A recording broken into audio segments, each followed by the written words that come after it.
What up, though, everyone? I just wanted to reach out on this Thanksgiving morning. Happy Thanksgiving, by the way.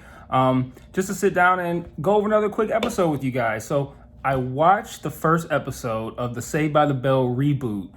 It's on the Peacock streaming service, which is NBC's new streaming service.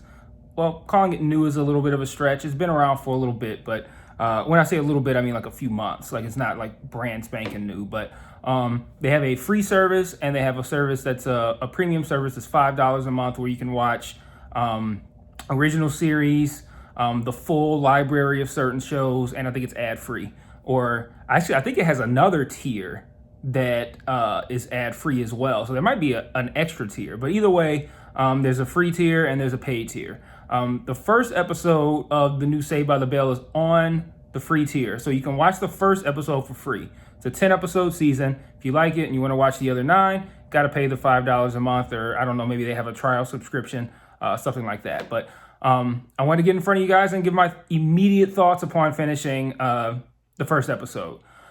For starters, I think they've kind of cast Zach and his son as almost kind of like villain characters almost. So that's an interesting kind of concept.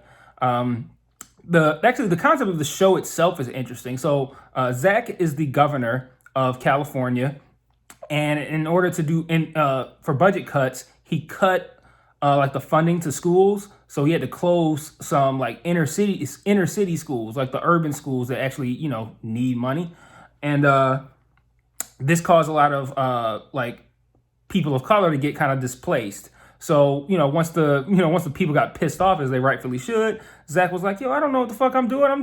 I think he said something like he became governor to get out of a speeding ticket or some shit. It was actually kind of a funny line. But he decides to send these kids to various schools that are well-funded, aka like in the burbs, like Bayside. So Bayside ends up essentially with integration. You have like these kind of like rich uppity white kids who are already there, and then you bring in some Latinos, some blacks from the inner city. One of the characters actually transgender, which is interesting to me, and I even went so far as to look online to see if the actress is if it's an actress playing a transgender person or if she is also transgender herself. And like she actually is. She played a boy in like some of those Disney shows that are for kids, like Jessie and shit like that. My son used to watch those shows when he was younger. He played like a little boy on those shows, and now she's, I don't know, 18, 19 years old, something like that.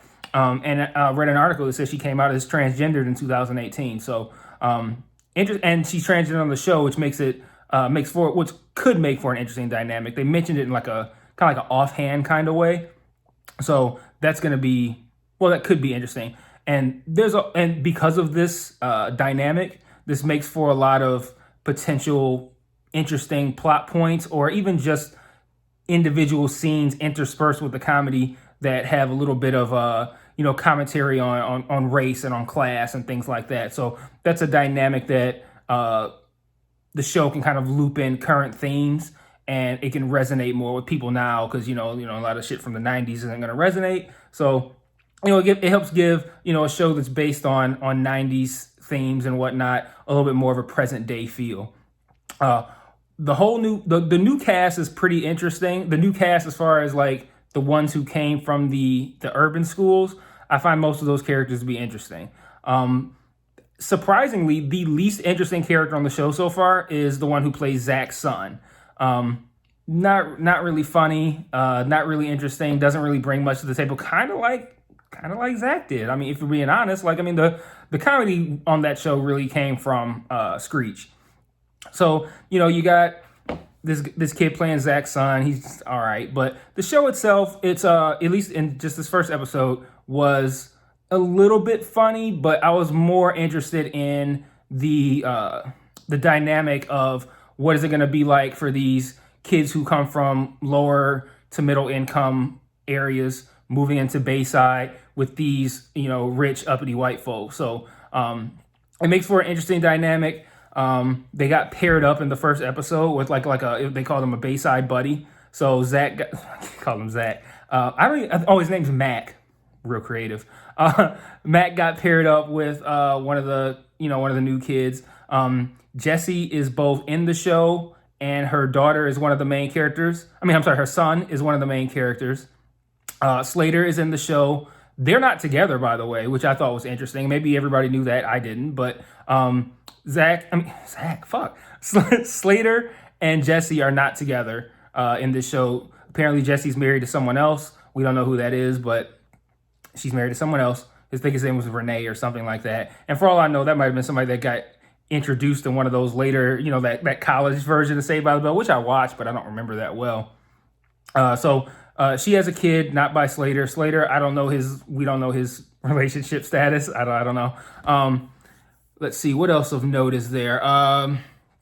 Kelly is at the beginning of the very first episode, as is Zach. That's the only time we see them in the episode. For those who may not know, Screech is not going to be appearing on the show. Lisa, I think, is credited as appearing in one episode.